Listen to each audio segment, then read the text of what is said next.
what Congress had promised in the next election. They're saying this election will come to It is irresponsible, irrational decisions. They are desperate. That's why they are announcing. Many more such announcements are expected from Congress. That shows how lowest level are there in the electoral race. They're coming back with freebies. They're more That is announcing what more freebies. that is what I'm telling. You expect more because of the desperation. We are very, very thankful to both the BJP and the Congress. A couple of months ago, the BJP has implemented Namma clinics in Karnataka, which is only to say that the Aam Aadmi Party has done a very good job. A 40-year-old party could not think of this themselves. So in a way, every time someone sees a Namma clinic, they will remember the Aam Aadmi Party and vote for the Aam Aadmi Party. Yesterday, it was almost like the Congress party was campaigning for the Aam Aadmi Party, because in Belgavi, all the senior leaders of the Congress, including B.K. Shivkumar, Siddaramaiah, etc., made an announcement that they are going to clean the BJP's corruption.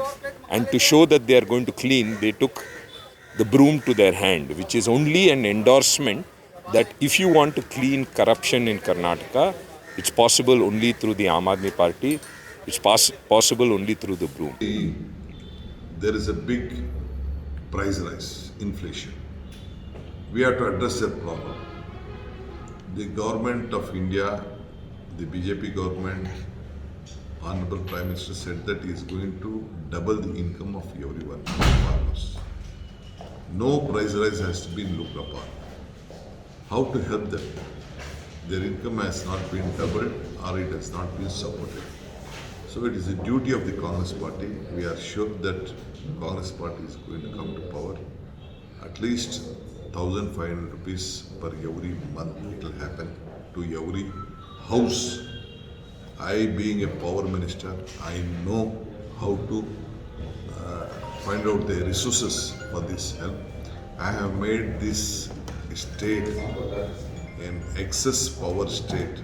Our state, after when I took over, it was in the minor stage. There was a lot of power cuts in the state. When I came out of the office, it was an excess power state. They have sold for crores of rupees. Crores of rupees they have earned to the selling the power. I know how to generate, how to safeguard the interest of the state, how to safeguard the interest of the economy of the state. I am confident that is how I decided. First program which we have announced is first lighting the lamp. This is the lighting the lamp with 200 units free power to every house.